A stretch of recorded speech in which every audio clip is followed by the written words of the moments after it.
ప్రారంభ చరిత్ర భాగాన్ని ఈరోజు మనం లేఖన భాగాల్లో నేర్చుకుంటూ ఉంటాం. ఈ పాఠంలోకి వెళ్ళాలి అంటే అసలు ఇశ్రాయేలు అనే మాట యొక్క అర్థం ఏంటి? మీరు రాసుకోండి. ఇశ్రాయేలు అనే మాటకు అర్థం ఏంటి? దేవునితో పోరాడువాడు అని దాని అర్థం. ఇశ్రాయేలు అనే మాటకు అర్థం ఏంటంటే దేవునితో పోరాడువాడు అని అర్థం.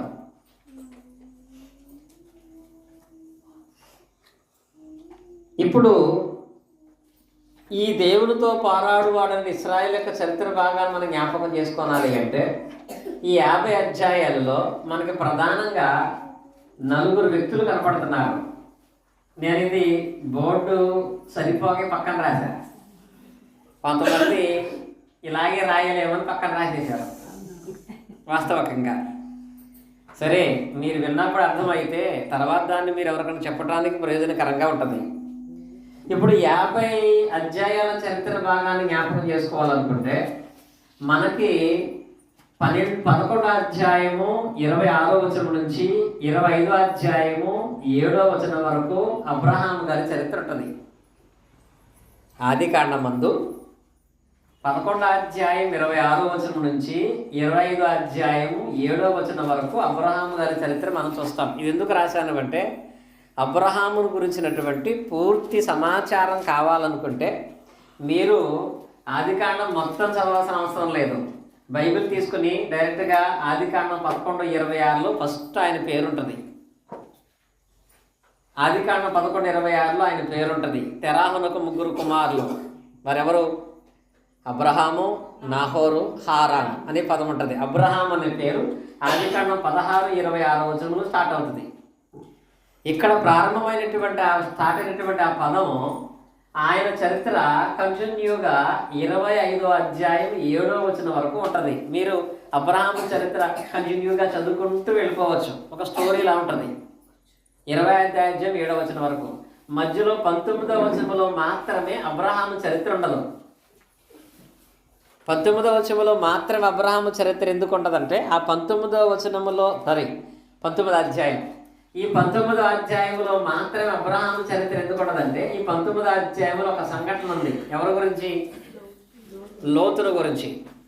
లోతును గురించినటువంటి చరిత్ర భాగం 19వ అధ్యాయంలో ఉంది కనుక మీరు 19వ అధ్యాయం తప్ప 11:26 నుంచి 25:7 వరకు కూడా చదివితే అబ్రహాము గారి యొక్క పూర్తి సమాచారం అక్కడ ఉంటుంది. అబ్రహాము చరిత్ర భాగాన్ని అక్కడ మనం చూస్తాము. అంటే 11:26లో ఆయన పేరు కనపడుతుంది. 25వ అధ్యాయం 7వ వచనంలో ఆయన మరణాన్ని మనం చూస్తాం. ఎవరి మరణాన్ని? అబ్రహాము గారి మరణాన్ని. ఇక్కడ మీకు రాశాను కూడా. ఆదికాండము 25వ అధ్యాయం 7వ వచనంలో వ్రాయబడి ఉంటుంది. అబ్రహాము నిండు వృద్ధాప్యమందు తన పితరులతో నిద్రించాను. అనగా 175 సంవత్సరాల వయసులో అబ్రహాము గారు చనిపోయాడు. అబ్రహాము గారు జీవించిన కాలం 175 సంవత్సరాలు. ఇది మీరు మీ నోటితో స్పష్టంగా రాసుకుంటే ఎవరైనా మిమ్మల్ని ఒకవేళ అబ్రహాం గురించి చెప్పమన్నప్పుడు ఇది మాత్రమే చదివితే సరిపోతుంది, మీకు అర్థమవుద్ది. ఆ తర్వాత అబ్రహాము కుమారుడు ఎవరంటే ఇస్సాకు. ఇస్సాకును గురించి మీరు చదవాలనుకున్నట్లయితే ఇక్కడ 21వ అధ్యాయం నుండి 21, 22, 24 మళ్ళీ 23 ఉండదు. 21వ అధ్యాయం, 22వ అధ్యాయం, 24వ అధ్యాయం, 25వ అధ్యాయం, 26, 27, 28 మళ్ళీ 29, 30, 31, 34 చదవవసరం లేదు. అక్కడ ఇస్సాకు చరిత్ర ఉండదు. ఆ తర్వాత 35వ అధ్యాయం వరకు కూడా అంటే 1, 2, 3, 4, 5, 6, 7, 8 అధ్యాయాలు చదివితే అసలు ఇస్సాకు ఎవరు, ఆయన ఎలా పుట్టాడు, ఆయన వివాహం ఎలా జరిగింది, ఆయన ఎలా అభివృద్ధి చెందాడు, ఆయన దేవుడు ఎలా ఆస్వాదించాడు, ఆయన చివరికి ఎలా చనిపడిన చరిత్ర మీకు 8 అధ్యాయాలలో ఇస్సాకు చరిత్ర భాగం తెలుస్తుంది. ఇది రెండవది. అందుకే మీకు విడిగా వారి చరిత్రలను స్పష్టంగా రాసుకుంటూ వచ్చాను. ప్రధానంగా ఆదికాండము 21వ అధ్యాయం 3వ వచనం చూడండి. ఆదికాండము 21వ అధ్యాయం 3వ వచనం. అప్పుడు అబ్రహాము తనకు పుట్టినవాడును తనకు శారా కనినవాడునైనా తన కుమారునికి ఇస్సాకను పేరు పెట్టెను. అంటే ఇప్పుడు ఆది కాండము 21:3 ఎవరు పుట్టారు? ఇస్సాకు పుట్టాడు. ఇక్కడ ఇస్సాకు పుట్టుకను మనం చూస్తాం. ఇస్సాకును గురించి కావాలి అంటే 21 వెళ్ళిపోవాలి. ఇస్సాకు పుట్టుకను మనం చూస్తాం. ఆది కాండం 35:8 చదవండి. ఆది కాండం 35:8 రెబ్కా చనిపోయి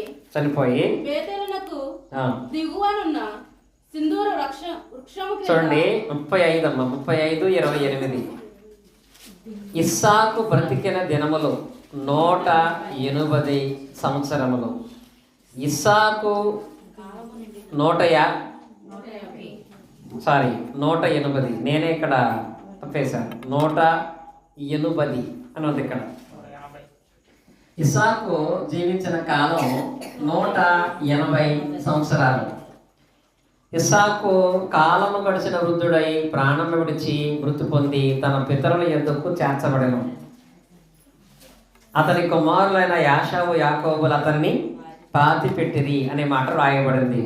కనుక ఇస్సాకు చరిత్ర 35:28 ముగించబడుతుంది. ఇస్సాకు గారు 180 సంవత్సరాలు జీవించాడు. ఇది ఇస్సాకును గురించినటువంటి అవుట్లైన్గా అధ్యాయాలుగా ఆయన చరిత్ర చూడాలి అంటే ఇక్కడ ఈ 8 అధ్యాయాల్లో మనం చూడవచ్చు. ఆ తదుపరి ఈ ఇస్సాకునకు 2 కుమారులు. ఈ 2 కుమారులలో ప్రధానంగా మనము యాకోబుని జ్ఞాపకం చేసుకున్నట్లయితే ఈ యాకోబు గారి యొక్క చరిత్ర భాగం 25 అధ్యాయంలో స్టార్ట్ అవుతుంది. 25 అధ్యాయము తర్వాత 27 నుండి 37 వరకు జాగ్రత్తగా చూడండి. 27 నుండి 37 వరకు అంటే 10 అధ్యాయాలు. అక్కడ 25 అధ్యాయంలో చరిత్ర ఉంటుంది, 26లో ఉండదు. మళ్ళీ 27 నుండి 37 వచనాల్లో యాకోబు చరిత్ర మనం చూస్తాము. ఆ తర్వాత 38, 39, 40, 41లో ఉండదు. 42లో మళ్ళీ ఆయన చరిత్ర ఉంటుంది. 43, 44 ఉండదు. 45 ఆయన చరిత్ర ఉంటుంది. 46లో ఉంటుంది. 47 ఉండదు. 48, 49 అధ్యాయాలు ఆయన చరిత్ర బాగా మనం చూస్తాం. అంటే ఇలా ఎందుకు నష్టం చేస్తున్నామంటే చరిత్ర కొనసాగాలి అంటే అక్కడ జరుగుతున్న సన్నివేశం కానీ మనకి యాకోబు గురించి అర్థం అవ్వాలంటే ఈ అధ్యాయాల దగ్గర పెట్టుకుని చదివితే లింక్ అయిపోతూ ఉంటుంది. మనకి మధ్యలో యాషా వస్తున్నా అతని చరిత్ర కట్ చేసుకుని యాకోబు చరిత్ర మాత్రం అర్థం అవ్వాలి అంటే ఈ అధ్యాయాలు మనం చదువుకుంటూ వెళ్ళాలి. ఈ అధ్యాయాలలో ఎందుకు ఇలా చెబుతున్నామని అంటే ఆదికాండము 25 అధ్యాయము 26వ వచనములో యాకోబు గారు పుట్టుక మనకు కనపడద్ది. ఆదికాండము 25 అధ్యాయము 26వ వచనములో తరువాత అతని సహోదరుడు బయటకు వచ్చినప్పుడు అతని చెయ్యి యాషావు మడిమను పట్టుకొని ఉండేను కనుక అతనికి యాకోబను పేరు పెట్టెను. అంటే 26వ అధ్యాయంలో యాకోబు గారి యొక్క పుట్టుకను మనం చూస్తాం. ఆ తదుపరి 49వ అధ్యాయం 33వ వచనం చూడండి. ఆదికాండము 49వ అధ్యాయం 33వ వచనం. యాకోబు తన కుమారులకు ఆజ్ఞను చాలించి మంచం మీద కాళ్ళు ముడుచుకొని ప్రాణం విడిచి తన స్వజనుల యొద్దకు చేర్చబడెను అనే మాట అక్కడ రాయబడి ఉంటుంది. ఇక్కడ ఉన్నటువంటి వాక్య భాగంలో ఈ అధ్యాయంలో ఈ వచనంలో ఎవరు మరణాన్ని చూస్తున్నాం? యాకోబు గారి యొక్క మరణం. 49వ అధ్యాయం వరకు కూడా యాకోబు బ్రతుకున్నాడు. ఇది యాకోబును గురించినటువంటి అవుట్లైన్గా మనం వాక్య భాగ ప్రకారంగా చూడాలి అంటే 25వ అధ్యాయంలో పుట్టాడు, 49వ అధ్యాయంలో ఆయన చనిపోయాడు. ఆ తదుపరి మనకున్నటువంటి మరొక ప్రాముఖ్యమైన వ్యక్తి ఎవరంటే ఈ యాకోబు కుమారులలో ఉన్నటువంటి 12 మంది కుమారులలో ప్రత్యేకమైన వ్యక్తి ఎవరంటే యోసేపు. ఈయన చరిత్ర భాగం 30 అధ్యాయంలో ఉంటుంది. మళ్ళీ 32లో ఉండదు, 33లో ఉంటుంది, 34 ఉండదు, 35లో ఉంటుంది, 37లో ఉంటుంది, 39 నుండి 50 అధ్యాయం వరకు కూడా యోసేపు గారి ద్వారా జరిగిన చరిత్రే మనకుంటుంది. 50 అధ్యాయం అంటే దేనికి ముగింపు? అది ఆదికాండానికి ముగింపు. అంటే ఇప్పుడు మనకి యోసేపు గురించి తెలియాలి అంటే ఈ అధ్యాయాలు మనం చదవాలి. 30, 33, 35, 37, 39 నుండి 50 అధ్యాయాలు మనం చదవాలి. ఎందుకంటే ఆదికాండం 30 అధ్యాయం 24 యోసేపు గారు పుట్టాడు. ఆదికాండం 30 అధ్యాయం 24 యోసేపు గారు పుట్టుకుంటుంది. 50 అధ్యాయం 26 ఆయన చనిపోయాడు. అంటే ఆదికాండం యొక్క ముగింపులో మనం యోసేపు గారి యొక్క మరణాన్ని మనం చూస్తాము. 26 చూడండి. యోసేపు 110 సంవత్సరములు గలవాడై మృతి పొందెను. వారు సుగంధ ద్రవ్యములతో అతని శవమును సిద్ధపరిచిరి. ఐగుప్తు దేశమందు ఒక పెట్టెలో ఉంచారు. అంటే ఇప్పుడు యోసేపు గారు ఏ వయసులో చనిపోయాడు? 110 సంవత్సరముల వయసు గలవాడై యోసేపు గారు చనిపోయాడు.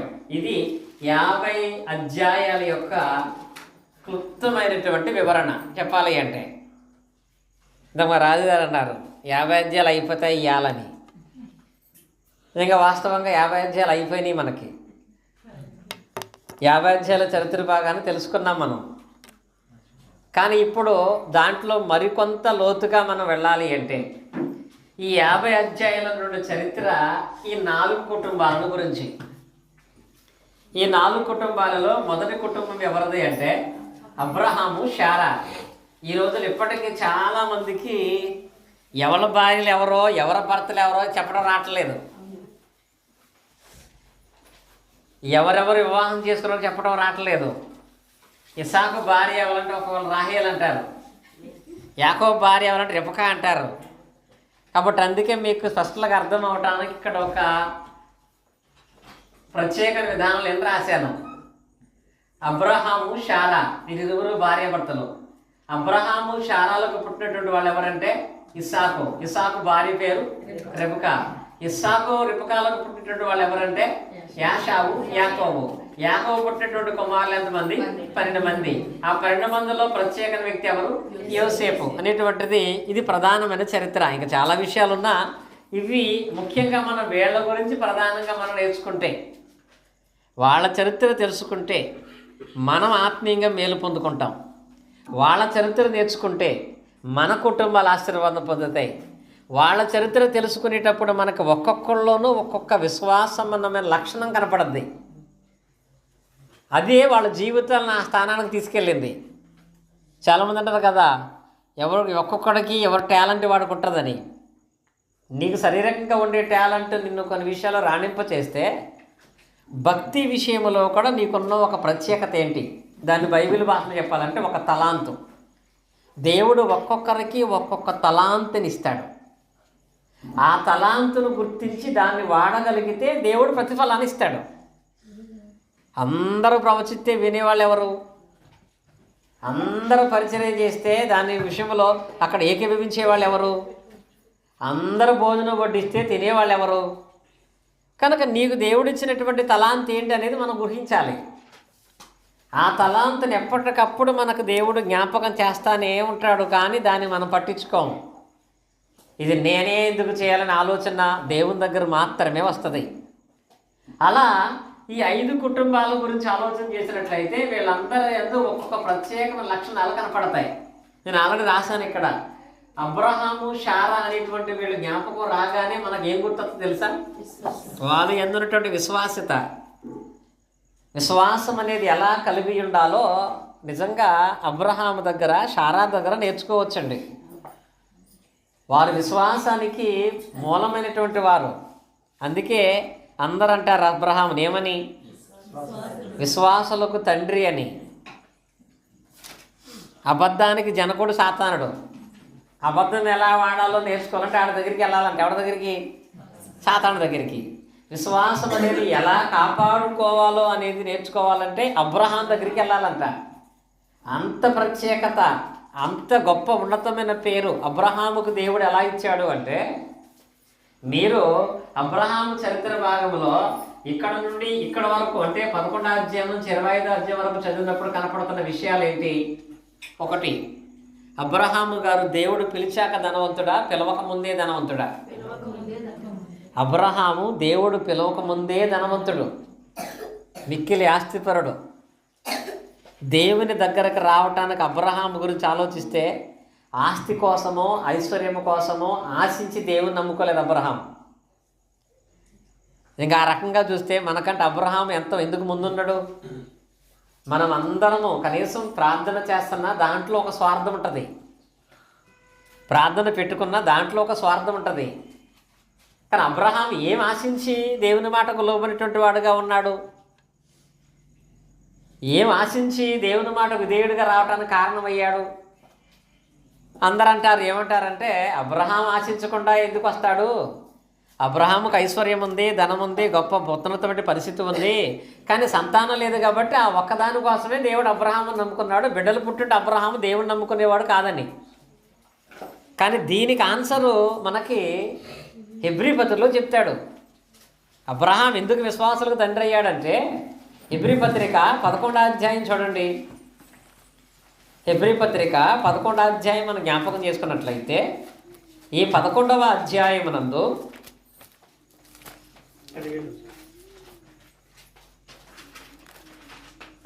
11వ అధ్యాయంలో చూడండి 8వ వచనం. అబ్రహాము పిలువబడినప్పుడు విశ్వాసమును బట్టి ఆ పిలుపునకు పోబడివాడై తాను స్వాస్థ్యముగా పొందిన ప్రదేశమునకు బయలు వెళ్ళెను.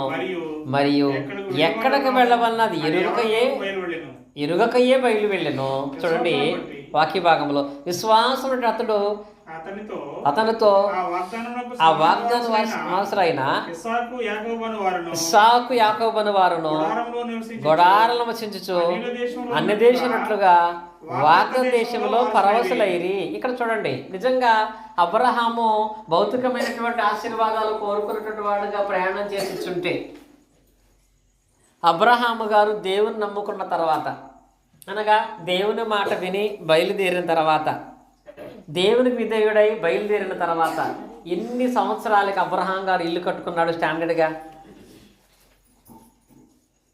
చెప్పండి. అబ్రహాము దేవుని మాటను బట్టి 75 సంవత్సరాలు బయలుదేరాడు.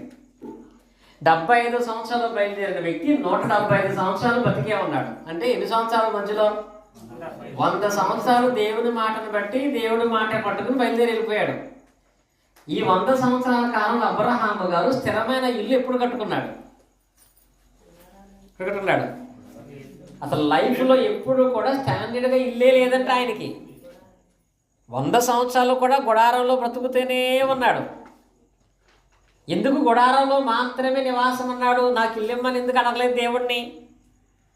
పోనీ ఈయన సొంతమైన ఇల్లు ఎందుకు కట్టుకోలేదు? అసలు ఈయనకి అసలు వాటి మీద మనసే లేదు. దేని మీద? ఒక ఇల్లు కట్టుకోవాలి, అందులో చక్కగా మంచి బిల్డింగ్ పెట్టుకోవాలి, మంచి ఫ్యాన్ పెట్టుకోవాలి, ఏసీ పెట్టుకోవాలి, హ్యాపీగా బ్రతకాలి, అందరికంటే గొప్ప ఇల్లు కట్టుకోవాలి అనుకోలేదండి. అసలు 100 సంవత్సరాల దేవుని విశ్వాస ప్రయాణంలో ఇల్లు గురించిన ప్రస్తావనే రాలేదు ఆయనకి. ఇల్లు కట్టుకోవాలని ఒక ఆలోచన వస్తే నెలలో కట్టేస్తారు. అంత ఉన్నవాళ్ళు కట్టరా? అతనికి ఎంతమంది పని వాళ్ళు ఉన్నారు, ఎంతమంది దాసదాసీలు ఉన్నారు, ఎంత ఆస్తి ఉంది, ఎంత ఐశ్వర్యం ఉంది, కానీ బ్రతుకున్నప్పుడు ఎప్పుడూ కూడా ఆయన ఒక ఇల్లు కట్టుకుందాం అనుకోలేదంట. అంటే ఎంత నిస్వార్థంగా అబ్రహాము దేవుని దగ్గరకు వచ్చాడు. నిజంగా అది మన జీవితాల్లో కనపడద్దా? ఎంత నిస్వార్థం అండి. అసలు ఆ ప్రస్తావన ఎక్కడా తేలేదండి ఆయన.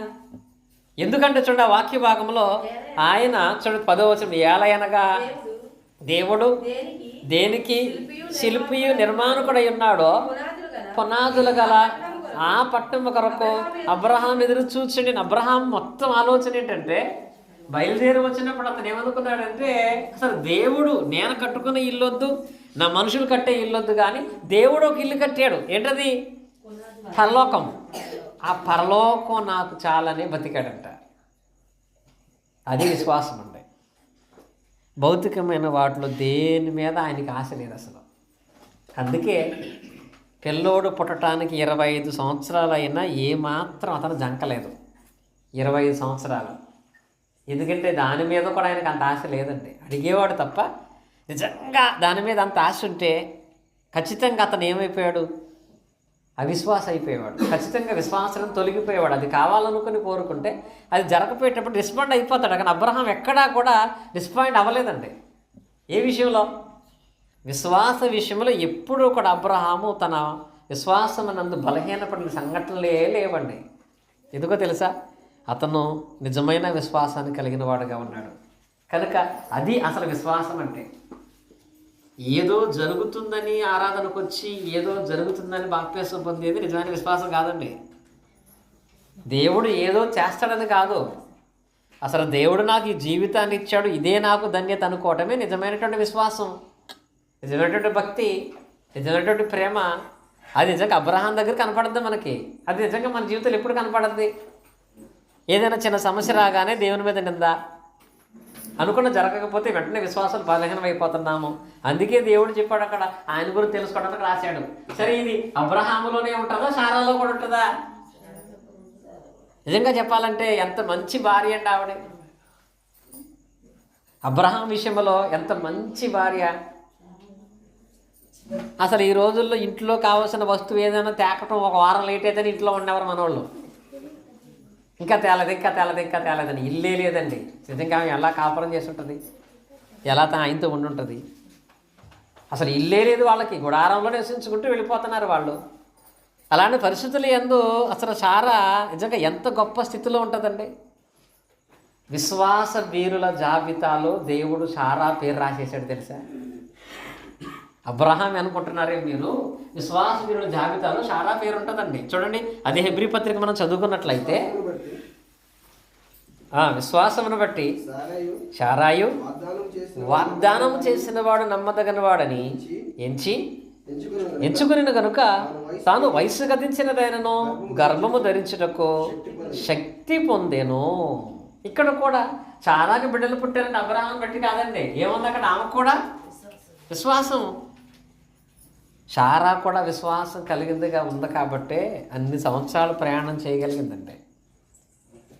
ఈ రోజుల్లో దేవుని యందు భక్తి యందు సంపూర్ణతను మనం చూడాలి అంటే భార్య భర్తల ఇరువురిలో కూడా దేవుడు అంటే విశ్వాసం ఉండాలి. ఒకళ్ళు దేవుడిని చులకనగా చూస్తే మరొకళ్ళు దేవుణ్ణి ఘనంగా ఎంచితే అది జాగదండి. ఏదో ఒక టైంలో ఏదో ఒక పరిస్థితుల్లో చులకన చూసేవాళ్ళు నిన్ను దేవుడిని చులకనగా చూసే విధానంలో పడగొట్టేస్తారు. పడగొట్టరా? భార్య మార్చదా? భర్త మార్చడా? కానీ నిజంగా భార్య భర్తలు ఇరువురు కూడా అసలు విశ్వాసతను కలిగిన వాళ్ళుగా ఉన్నారు. అసలు భార్య భర్తలు ఇరువురును కూడా విశ్వాసతలో మనం జ్ఞాపకం చేసుకున్నట్లయితే వాళ్ళు ఈరోజు మనకు మాదిరిగా ఉన్నారు. బైబిల్ ఎన్నిసార్లు ఉంటుంది, అబ్రహాం విశ్వాసులకు తండ్రి అయితే శారా విశ్వాసురాలందరికీ తల్లి అని ఉండదా? ఉండదా? మనం చూసినట్లయితే చూడండి, ఎక్కడ ఉంటుంది ఆ మాట, ఆమెకు పిల్లలు అవుతారనే మాట ఎక్కడ ఉంటుంది? పేతురు రాసిన పత్రికలో, పేతురు రాసినటువంటి మొదటి పత్రికని జ్ఞాపకం చేసుకున్నట్లయితే 3వ అధ్యాయంలో ఉంటుంది, 6వ వచనంలో, 5వ చదువుకుందాం. అటువలే 5 చదువుకుందామండి. 6. ఆ ప్రకారము శారా అబ్రహామును యజమానుని పిలుచుచు అతనికి లోబడి ఉండెను. మీరును యోగ్యముగా నడుచుకొనొచ్చు ఏ భయమునకు బెదరక ఎడల ఆమెకు పిల్లలు అవుతారు. ఎవరికి? శారాకు మీరు పిల్లలు అవుతారు. అసలంట ఈ వాక్య భాగంలో అంటా చూడండి, ఆమె ఏ భయానికి బెదరలేదంటే, ఏ భయమునకు బెదరక అనేది దాని అర్థం ఏంటి? వాస్తవకంగా పురుషుల కంటే స్త్రీలకే ఎక్కువ భయం. ఏ సమస్య వస్తుందో, ఏ ఇబ్బంది వస్తుందో, డబ్బులు లేకపోతే ఎలాగా, ఆస్తి లేకపోతే ఎలాగా, ఐశ్వర్యం లేకపోతే ఎలాగనే భయం అండి. కానీ నిజంగా ఇక్కడ ఈ వాక్యం చూసినట్లయితే శారా దేనికి భయపడలేదంట. ఇదేంటి మనం ఇలాగే వెళ్ళిపోతూ ఉన్నాం, ఇల్లు లేదు, పరిస్థితి ఏంటి, అన్నీ వదిలికొచ్చేసాం, పరిస్థితి ఏంటి, నా స్వజనాన్ని నా సొంత ప్రాంతాన్ని వదిలిపెట్టి ఈయన వెళ్ళిపోతున్న పరిస్థితి ఏంటి అని ఎప్పుడు ఆలోచించలేదంట. ఆమె భర్త మాటకు లోబడి ఆయన వెంబడి వెళ్ళింది కనుక ఆమె కూడా విశ్వాసుల జాబితాలో ఆమె కూడా చేర్చబడింది. వీళ్ళిద్దరి యందు మనం ఏం చూస్తున్నాం? విశ్వాసాన్ని చూస్తున్నాం. నిజంగా నేటి దినాలలో మనలో అది కనపడుతుందా? నీవు ఆరాధనకు రావటంలో దేవుణ్ణి మహిమపరచడానికి నేను వెళుతున్నానని కారణం మాత్రమే ఉండాలి. మరి దేని గురించి అయినను నువ్వు అనుకుని వచ్చినట్లయితే అదేమవుద్ది? స్వార్థం అవుతుంది, అవదా? అందుకే ఆయన అంటాడు, నీకేం కావాలో దేవునికి తెలుసు. కాబట్టి నువ్వు అడగకముని ఆయనకు తెలుసు కనుక నువ్వు ఆయన్ని ఎలా గణపరచాలనే దాన్ని మాత్రమే నువ్వు ఆలోచించు. ఆయన పని ఎలా చేయాలనే దాన్ని మాత్రం ఆలోచించు. ఆయన్ని ఎలా మహిమపరచాలని మాత్రం ఆలోచించు. నీకేం కావాలని ఆలోచిస్తాడు. అలా ఆలోచించిన వాళ్ళగా ఉన్నారు ఈ భార్యాభర్తలు ఇద్దరు. అందుకే నేటి దినాన్న అన్ని విషయాలు ఎందుకు కూడా వీళ్ళు ప్రధానమైన స్థానాన్ని పొందారు. ఆ తదుపరి నెక్స్ట్కి వచ్చేటప్పటికి ఇస్సాకు రెబెకాల గురించి ఆలోచించినట్లయితే వీళ్ళ దగ్గర ఏం నేర్చుకుంటాం తెలుసా? విధేయత అనేది నేర్చుకుంటామండి. విధేయతను కలిగి ఉండటం. ఈ మధ్య చెప్పింది వినయాన్ని గురించి. విధేయత అనేది ఇస్సాకులో కనపడద్దా, రెబెకాలో కనపడద్దా తెలుసా? రెబ్కాని స్కిప్ చేస్తున్నారు మీరు. రెబ్కాలో కూడా విధేయత ఉందండి, లేకపోతే వాళ్ళ ప్రత్యేకమైన స్థానం వాళ్ళకి రాదండి. వీళ్ళ ఎందున్నటువంటి విధేయత చూడండి. ఇస్సాకు విధేయత ఏంటంటే అబ్రహాము దేన్ని నమ్మాడో దాని యందు పూర్తిగా విశ్వాసం ఉంచాడు ఇస్సాకు. ఉంచలేదా? అంటే ఒక తండ్రిగా అబ్రహాము తన కొడుకుని ఎలా పెంచాడంటారు? అప్పుడు ఎంత అద్భుతంగా తన కుమారుని పెంచాడు. అక్కడ ఈయనకే ఇల్లు లేదు, ఈయనే డేరాలో బ్రతుకుతున్నాడు. డేరాలో బ్రతుకుతున్నటువంటి అబ్రహాము తన కుమారుడికి విశ్వాసాన్ని ఎలా పెంచుంటాడు అసలు? ఇప్పుడు మన పిల్లల గురించి, మన పిల్లలకు దేవుని గురించి చెప్పాలంటే ఏం చెప్పడానికి ప్రయత్నం చేస్తామో తెలుసా? మరి నువ్వు ప్రార్థనకి వెళ్ళాలి, నువ్వు దేవుని నమ్ముకోవాలి. ఇదిగో నేను దేవుని నమ్ముకోవడాన్ని బట్టి నాకు దేవుడు మంచి ఉద్యోగం ఇచ్చాడు, అది చూపించాడు, ప్రార్థన నడిపిద్దాం అనుకుంటాం. నేను దేవుళ్ళ విశ్వాసం ఉంటాను బట్టి ఇంత మంచి ఇల్లు కట్టుకోగలిగాం, ఆ పొలం కొనుక్కోగలిగాం, ఆ చదువులో పాస్ అయ్యాను, ఈ గిఫ్ట్లు నాకు వచ్చినాయి అని మనకు వచ్చినవి చూపించుకుని మన పిల్లలకు చెప్తా ఉంటాం. నువ్వు కూడా అలా అవుతారా దేవుడిని నమ్ముకుంటే, ప్రార్థనకి వెళ్తే అని. కానీ అబ్రహాం ఏం చూపించి తన కొడుకుని మార్చడానికి అవకాశం ఉంది? చూడరా ఇలా ఇల్లు కట్టుకున్నాను, దీన్ని బట్టి దేవుడిని నమ్ముకోవాలా, నేను కట్టుకున్నాను చెప్పాడా? పోనీ నన్ను ఇంత ఉన్నతమైన విషయాలలో ఇక్కడ మంచి అధికారం వచ్చింది, నాకు ఒక మంచి పోస్ట్ వచ్చిందని చెప్పాడా? చూపించుకోవడానికి అతని అధికారం లేదు, చూపించుకోవడానికి ఇల్లు లేదు, చూపించుకోవడానికి భౌతిక సంబంధమైనటువంటి ఏ ప్రత్యేకతలు ఆయన దగ్గర లేవు. అయినా కొడుకుని ఎంత విశ్వాసంగా పెంచాడండి. కానీ మన దగ్గర ఎన్ని ఉన్నాయి చెప్పడానికి? ఒకప్పటి నీ స్థితిని, ఇప్పటి నీ స్థితిని నీ కొడుకుకి స్పష్టంగా చెప్తే వాడే ప్రార్థనకు వస్తాడు రాడా? నీ కూతురికి చెప్తే వాళ్ళే ప్రార్థనకు వస్తారు రారా? నీకు అవకాశాలున్నా, దేవుడు నీకు మేలు చేసినా చెప్పలేకపోతున్నావు. అసలు ఏమీ లేనటువంటి ఆయన ఇస్సాకుని ఎంత గొప్ప విశ్వాసంగా పెంచాడు, ఎంత ఉన్నతమైన స్థాయిలో ఇస్సాకు అన్నట్లుగా లేఖన భాగాలు మనం చూస్తున్నామండి. ఆధారం లేని పరిస్థితుల్లో దేవుడి మీద అబ్రహాము ఇస్సాకునకు భక్తిని ఎంత ఉన్నతంగా పెంచాడంటే మనకు అసలు 21వ అధ్యాయము తర్వాత 22వ అధ్యాయంలో కనపడుతుంది అసలు ఇస్సాకు భక్తి ఏంటో. 22వ అధ్యాయంలో ఏం కనపడుతుంది మనకి? అబ్రహాం ఇస్సాకునిచ్చే బలి కనపడుతుంది. అబ్రహాం ఇస్సాకును బలిచ్చేటప్పుడు మీరు ఒకసారి ఆలోచన చేయండి. అబ్రహాం వయసు ఎంత ఉంటుంది? ఎంత వయసు ఉంటుంది తెలుసా? ఎంత వయసు ఉంటుంది? సుమారుగా చెప్పాలంటే మా పండు వయసు ఉంటుంది తెలుసా? ఎందుకో తెలుసా? ఒక మనిషిని కాల్చే అంత కట్టెలు నెత్తి మీద మోసుకెళ్ళాలి. మా వాడు మోసుకెళ్తాడా? అంటే ఆ వయసుకు వచ్చిన తర్వాత కూడా ఒక తండ్రి మాట విని కొడుకు కట్టెలు మోసుకొని పర్వతం మీదకి వెళ్ళటంలో నిజంగా ఎంత విధేయత! అది విధేయత ఉంటుంది. అది పూర్తిగా మనం చూసినట్లయితే ఆ వయసుకు అలా కొడుకుని తీసుకెళ్ళి కింద ఆల్రెడీ అడిగేశాడు. ఎందుకంటే వీడికి జ్ఞానం వచ్చింది కదా, ఆలోచన ఉంది కదా. ఏమని అడిగాడు? నాన్న, పశువుని కాల్చడానికి కట్టెలున్నాయి, దహన బలి అర్పించడానికి నిప్పు ఉంది, ఇంతకీ గొర్రెపిల్ల లేదని అడిగాడండి. అడిగితే అబ్రహాము నిజంగా చెప్పాలంటే ఏం చెప్పాలో తెలియక చెప్పిన సమాధానం రెక్లెస్గా చెప్పినట్టు ఉంటుంది. అక్కడ కొడుకు ఎలా ఉంటుంది తెలుసా? దేవుడు చూసుకుంటాడు ఇల్లు అన్నాడండి. ఈ మాట అంటే మన పిల్లలు మన మాట అంటారా? ప్రతి ఒక్కటి వాళ్ళు మనం చెప్పాలనుకుంటారు కదా, ప్రతి ఒక్కటి చెప్పి చేయాలంటారు కదా. మా వాడి గురించి చాలాసార్లు కోప్పడుతూ ఉంటాం మేము. ఫోన్లో ఏదో విషయం మాట్లాడితే ఎవరిగోతో మాట్లాడతా నేను, వచ్చాకంటాడు డాడీ ఎవరు నీకెందుకు రా గొడవట్టే ఇరడే వాళ్ళ మమ్మీ మాట్లాడినా సరే వాళ్ళు ఎవరు అసలు, ఏమన్నారు అసలు అంటాడు. అంటే పిల్లలు ఎలా ఉన్నారంటే మనం ఏదైనా పూర్తిగా వాడికి చెప్పితేనే కానీ వాడు దాన్ని నచ్చితేనే కానీ దాన్ని కొనసాగించే వాళ్ళు లేరు ఈ రోజుల్లో. నచ్చప్పల పిల్లలకి. అబ్రహాము చెప్పలేదండి, దేవుడు చూసుకుంటాడు అన్నాడు. ఆ మాటకి ఇస్సాకుకి ఏమనాలి? మన పిల్లలు అయితే ఏమంటారు? ఈరోజు బైబిల్ క్లాస్కి రా, ఈరోజు ఆరాధనకు రా అంటే ఆరాధనకి ఎందుకమ్మ ఇప్పుడంటే నోరు మూసుకొని రా అంటే వస్తారా? బ్రతిమలాడితే రావట్లేదు మన పిల్లలు, ఎందుకంటే మన పెంపకాలు అలా ఉన్నాయి. కానీ అక్కడ చూడండి, ఏమీ లేనటువంటి విషయాల్లో కూడా ఇస్సాకుతో అబ్రహాం మాట్లాడి తీసుకెళ్తున్నప్పుడు దేవుడు చూసుకుంటాడంటే మౌనంగా ఆ కట్టెలు ఎత్తుకొని కొర్రత మీదకి వెళ్ళిపోయాడండి. ఇంకొకటి అక్కడ అడగొచ్చు తెలుసా, ఇస్సాకు ఉన్నటువంటి ప్రత్యేకమైన ఆలోచనలో ఒక ఆలోచన ఏంటో తెలుసా?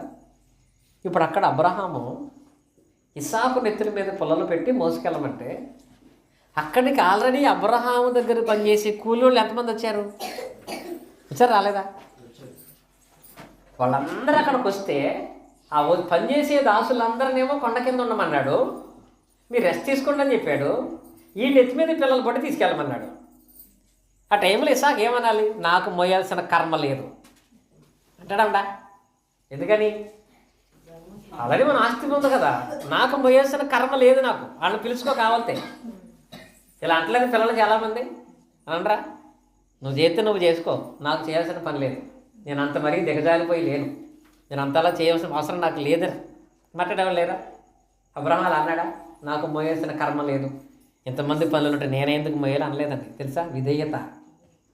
నా తండ్రి ఒక దేవుడిని నమ్మాడు, ఆ దేవుడిని నేను నమ్మాను, ఆ దేవుని దగ్గర నేను విశ్వాసాన్ని కలిగిన వాడుగా నేను ఉండాలి అని తండ్రి మాటను బట్టి నాకు మొయ్యాల్సిన పని లేదని చెప్పలేదు. తండ్రిని అడిగితే తండ్రి కరెక్ట్గా ఆన్సర్ చెప్పకపోయినా మౌనంగా కట్టెలను తన నెత్తి మీద మోసుకుని పైకి వెళ్ళిపోయాడు. వెళ్ళిపోయిన తర్వాత ఆలోచిస్తే ఉంటుందండి, అక్కడికి వెళ్ళాక ఇద్దరు కట్టెలు పేర్చారు. అప్పటికి అబ్రహాము గారి వయసు సుమారుగా 100 సంవత్సరాలు దాటేసింది కదా, పుట్టుకే 100 సంవత్సరాలు కదా, చూసి 110, 120 సంవత్సరాలు వచ్చేస్తాయి కదా. అప్పటికి ఈయనేమో ఎవరు కుర్రోడుగా ఉన్నాడు కదా. ఆ టైంలో అబ్రహాము ఆ కొడుకు చేతులు పట్టుకొని కట్టెల మీద పడుకోబెడుతుంటే ఎవడైనా ఆగుతాడా? సిచ్యువేషన్ చూస్తుంటే చాలా బాధ, దుఃఖం వస్తుంది నాకు. అంటే అప్పటికి ఇస్సాకు కూడా డిసైడ్ అయిపోయాడు. ఏంటో తెలుసా?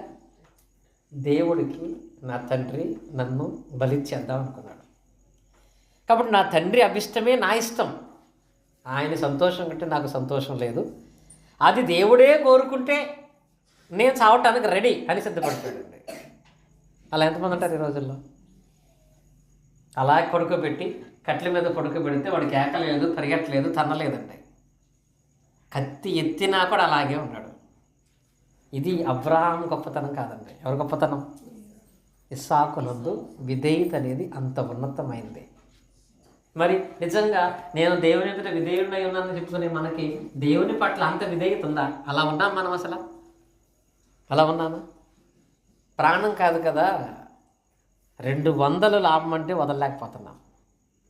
ప్రాణం కాదు కదా, ఒక పూట భోజనం అంటే వదులుకోలేకపోతున్నాం, మందిరానికి రాలేకపోతున్నాం, బైబిల్ తరగతికి రాలేకపోతున్నాం, ప్రార్థనకి రాలేకపోతున్నాం. మరి నేను గొప్ప విశ్వాసం కలిగిన వాడిని అనుకుంటే ఎలా ఉంటుంది? మన విషయంలో దేవుడు కార్యాలు ఎలా చేస్తాడు? నీ ముందు వీళ్ళని పెట్టిందే దానికి. ఏమీ లేని పరిస్థితుల్లో అబ్రహాం ఎలా ఉన్నాడు, సారా ఎలా ఉంది. తండ్రి మాటను బట్టి ఏమీ చూడకపోయిన విశ్వాసం కలిగిన ఇస్సాకు ఎలా ఉన్నాడు? అంటే విధేయతను కలిగినటువంటి వాడుగా ఇస్సాకు ఉన్నాడు.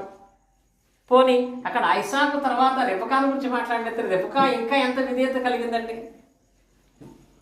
నిజంగా భక్తి గలటువంటి పిల్లలను దేవుడు ఆస్వాదించడాలంటే అది వీళ్ళల్లోనే మనం చూడొచ్చండి. ఇస్సాకు ఇంత మంచి మనసు కలిగిన వాడైతే రెబెకా గురించి మనం మాట్లాడాలి అంటే అబ్రహాము తన కుమారుడైన ఇస్సాకును సంబంధం తీసుకురావడానికి ఎలియాజరును పంపించాడు. ఎలియాజరు వెళ్ళి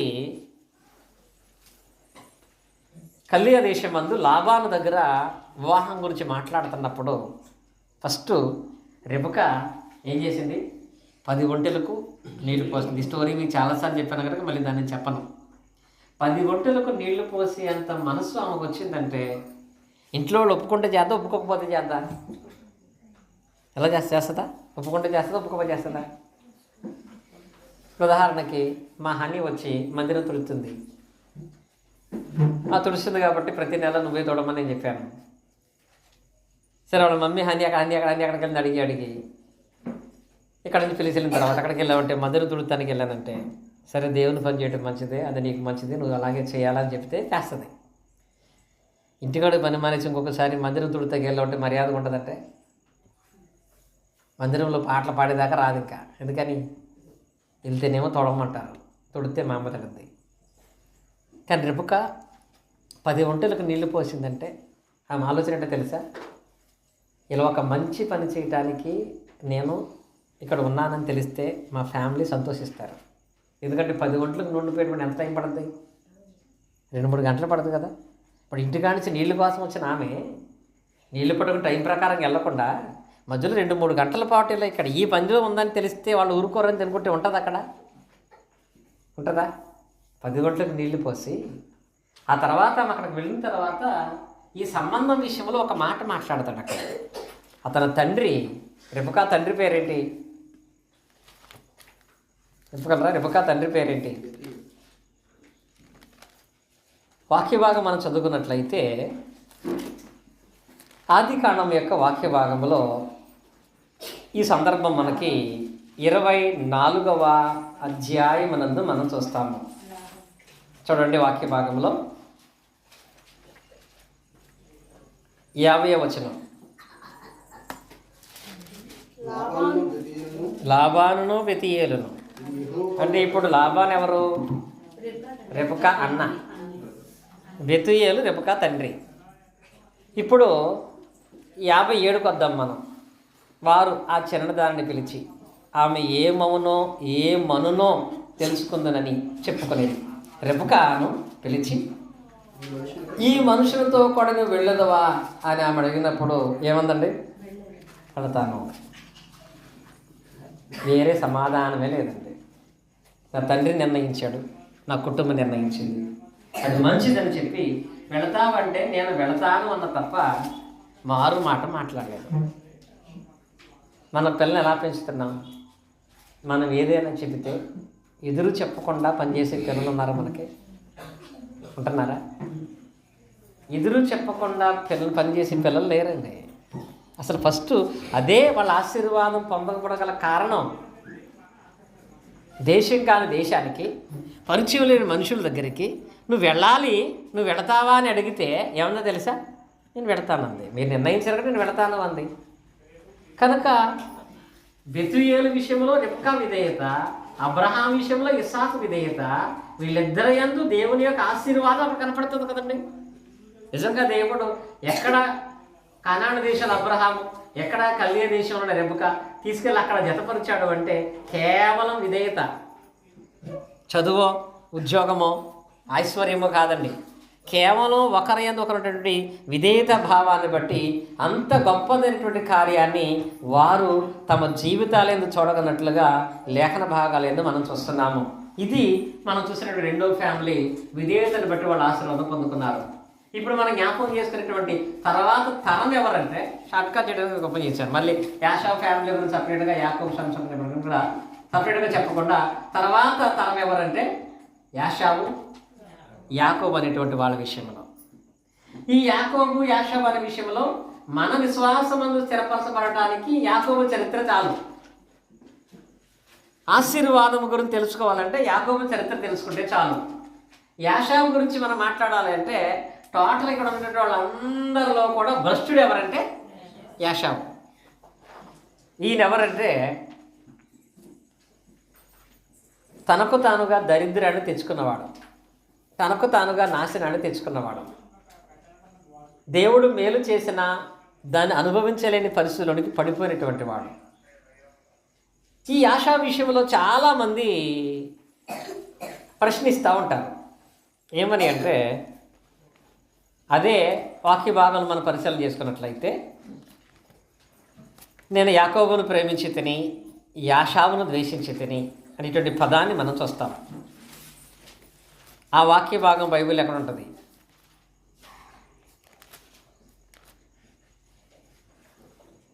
రోమేలు రాసిన పత్రిక 9వ అధ్యాయం 13వ వచనం. ఇందును గూర్చి నేను యాకోబును ప్రేమించితిని యాషావును ద్వేషించితిని అని వ్రాయబడి ఉన్నది. కాబట్టి ఏమందుము దేవుని యందు అన్యాయము కలదా అనే మాట. ఇక్కడున్న ఈ వాక్య భాగంలో చరిత్ర మనకు బాగా తెలుసు కాబట్టి చెప్తున్నాను. ఇస్సాకునకు పెద్ద కుమారుడు యాషావు, చిన్న కుమారుడు యాకోబు. తెలుసు మనందరికీ. ఇస్సాకుకి యాషావు అంటే ఇష్టం, రెబెకాకి యాకోబు అంటే ఇష్టం. ఇస్సాకు యాషావును ఆశీర్వదిద్దామని ఆలోచన చేస్తున్నప్పుడు రెబెకా ఆశీర్వాదం యాకోబుకి రావాలని కపటోపాయం పన్ని యాకోబుకి యాషావులాగా రోమములతో కూడిన చొక్కా వేసి ఇస్సాకు దగ్గర పంపించింది. ఇస్సాకుకి వృద్ధుడు కనుక కళ్ళు సరిగా కనపడక యాషావు అనుకుని యాకోబుని దీవించేశాడు. ఆ తర్వాత యాషావు వచ్చి ఎంత ఏడ్చినా అతనికి ఆశీర్వాదం కాక శాపం ఇచ్చాడు. అప్పుడు పరిస్థితి, ఇస్సాకు పరిస్థితి ఏంటంటే వృద్ధుడు కళ్ళు కనపడవు కాబట్టి, కళ్ళు కనపడకపోవటాన్ని బట్టి రెబెకా ద్వారా యాకోబు మోసం చేసి ఆశీర్వాదం తీసుకున్నాడు. ఈ ఆశీర్వాదం మోసం తీసుకున్న ఆ తర్వాత ఆశీర్వాదం ఎవరితో ఉంది? యాకోబుతోనే ఉంది, కానీ యాషావుతో లేదు. అంటే ఇక్కడ ఇస్సాకుకే కళ్ళు కనపడవా, దేవుడికి కూడా కళ్ళు కనపడవా? ఎవరు కనపడవా? ఇస్సాకు ఇస్సాకు కనపడక యాషావు అనుకుని యాకోబుని దీవించేసినప్పుడు మరి కనపడిన దేవుడు యాషావుకి ఆ దీవెనలు ఇచ్చి యాకోబుకి ఆ శాపాలు ఇవ్వాలి కదా. అదే ఇక్కడ చెప్తారు రోమపత్రికలో. చాలామంది అంటారు దేవుడు కూడా పక్షపాతే, పెద్దోడిని వదిలి చిన్నోడు దీవించాడు. యాకోబును ప్రేమించితిని యాషావును ద్వేషించితని అన్నాడు. దేవుడు కూడా ద్వేషించాడు అని అంటాడు అక్కడ. ఎందుకంటే వాళ్ళు గర్భములో ఉన్నప్పుడే దేవుడు ప్రవచిస్తాడు ఏమని? పెద్దవాడు చిన్నవాడికి దాసుడవుతాడు. అక్కడ పక్షపాతం వచ్చింది. పుట్టక ముందే, పుట్టాకంటే అనుకోవచ్చు, పుట్టక ముందే అన్నాడంట పెద్దవాడు చిన్నవాడు దాసుడవుతాడని. అంటే దేవుడే యాషావు యొక్క శాపాన్ని నిర్ణయం చేశాడా? యాకోబుని ప్రేమించాడా? దేవుల్లో పక్షపాతం ఉందా? దీనికి ఆన్సర్ ఏంటి? ఒకటి, ప్రవచనం అంటే జరగబోయేదాన్ని చెప్పటం, చెప్పింది మాత్రమే జరిగించడం కాదు. దేవుడు పుట్టిన తర్వాత వాళ్ళు ఎలా బ్రతికి ఎలా అవుతారో జరగబోయేదని చెప్పాడు తప్ప దేవుడు పుట్టుకతోనే వాళ్ళకి ఆ రాత రాయలేదు. వాళ్ళు భవిష్యత్తు తెలిసిన దేవుడు చెప్పాడు భవిష్యత్తులో వీళ్ళలో పెద్దవాడు చిన్నవాడికి దాసుడు అవుతాడని. ఇప్పుడు అక్కడ ఉన్నటువంటి దాంట్లో దేవుడు భవిష్యత్తును ప్రవచించాడు తప్ప ముందే దేవుడు నిర్ణయించి అలా బతకాలని చెప్పించలేదు. ఇంకా అది మనకు అర్థం అవ్వాలంటే ఇక్కడ దేవుడు ఇస్సాకు కళ్ళు కనపడకుండా యాకోబును దీవించిన ఎందుకు దేవుడు మార్చలేదు? ఎందుకు మార్చలేదు తెలుసా? ఎందుకు మార్చలేదంటే ఇస్సాకు యాకోబును దీవించక మునుపు తెలిసి వీడు ముందు తప్పు చేశాడు. ఏంటది? ఒక చిక్కుడుగాయల కూర కొరకు తన జాగ్రత్త హక్కును అమ్మేసుకున్నాడు. ఇది ఉందా తప్పక్కడ? ఇది చెప్పరు ఎవరు. చాలామంది ఏమనుకుంటారంటే మనం చేసిన తప్పులు చెప్పరు. నేను ప్రార్థన మానేశాను, నేను విశ్వాసం మానేశాను, నేను భక్తి మానేశాను, దేవుడు అంటే భయం మానేశాను, అందుకే నాకు శ్రమలు వస్తున్నాయి అనరండి. ఎంత ప్రార్థన చేత నీవే సమస్యలు వస్తున్నాయి అంటారు. ఇక్కడ కూడా యాషావు విషయంలో ఇది గుర్తిస్తేనే దేవుని యొక్క ఆలోచన అనేది, దేవుని యొక్క మనసుని మనకు అర్థమవుద్ది. ఇది గుర్తించకపోతే ఆయన నిజంగా అన్యాయమే కనపడతాడు. యాకోబుని దీవించక మునిపే యాషావు జాసత్వాన్ని ఏం చేసుకున్నాడు? అమ్మేసుకున్నాడు. ఇది అర్థమవటానికి హెబ్రీ పత్రికలు కదా చూడండి, స్పష్టంగా 2 మాటలు ఉంటాయి అక్కడ. హెబ్రీ పత్రికలోకి వెళదాం. హెబ్రీలకు రాసిన పత్రిక యాషావు గురించి చెప్పుకొని ఈ రోజుకి మనం ముగించుకుందాం. హెబ్రీలకు రాసిన పత్రిక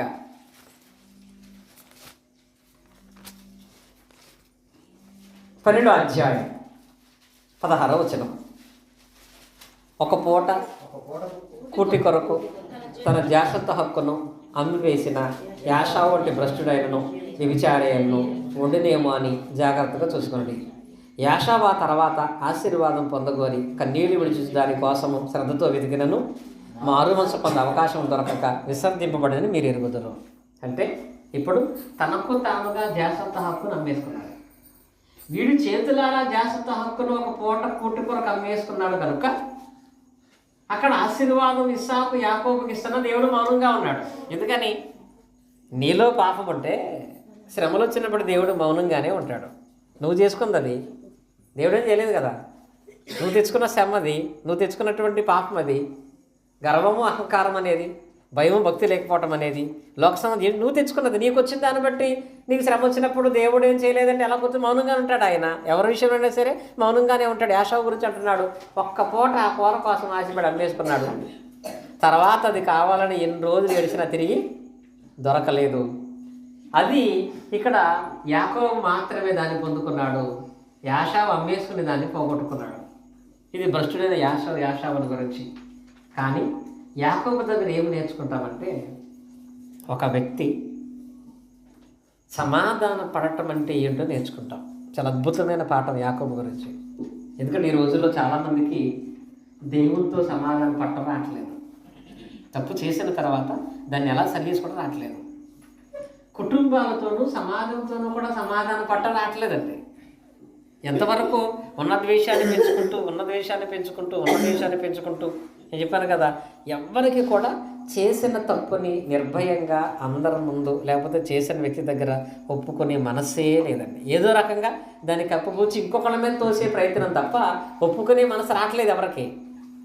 కానీ ఆశీర్వాదాన్ని పొందాలి అంటే సమాధాన పడటం అనేది ఎలా ఉంటుంది, అసలు సమాధాన పడటం ఎలా పడాలి, సమాధాన పడితే దాని కార్యాలు ఎలా ఉంటాయి అనేది యాకోబు గారి జీవితంలో మనం చూడగలుగుతాం. అది దేవుని చిత్తాన్ని బట్టి నెక్స్ట్ తరగతులు అయితే మనం కొనసాగించుకుంటాము. కనుక దేవుడు మనకిచ్చిన అవకాశంలో ప్రధానంగా మనము విశ్వాసత అనేది అబ్రహాము శారా దగ్గర నేర్చుకోవాలి. ఏదో భౌతిక సంబంధం కాసించి వాళ్ళు రాలేదు, అందుకే వాళ్ళు పరలోకం పొందగలిగే యోగ్యతను పొందుకున్నారు. అలాగే ఇస్సాకు రేపుకాలలాగా విధేయత అనేది కుటుంబం పట్ల, అన్నిటికంటే ముఖ్యంగా దేవుని పట్ల కూడా ఆయన చెప్పాడు మనం చేయాలనే ఆలోచన ఉండాలి. ప్రార్థన పట్ల యాషావులాగా భ్రష్టత్వం అనేది మనం కలిగి ఉంటే దాని ద్వారా పోగొట్టుకున్న దాన్ని జీవితంలో మనం పొందలేము. అలా చిన్న చిన్న వాటి కొరకు దేవుని సమయాన్ని, దేవుని ఆశీర్వాదాన్ని పోగొట్టకుండా జాగ్రత్తగా మనం ఉందాం. అబ్రహాము కుటుంబం వల్లే, ఇస్సాకు కుటుంబం వల్లే మన కుటుంబాలు దేవుడు సమస్త విషయాలలో కూడా ఆశీర్వదిస్తాడు. దేవుడి మాటలు మనందరి హృదయాలలో ఫలింప చేయను గాక. ఆమె ఆసక్తిగా మీ అందరికీ కూడా హృదయపూర్వక వందనాలు తెలియజేస్తున్నాను.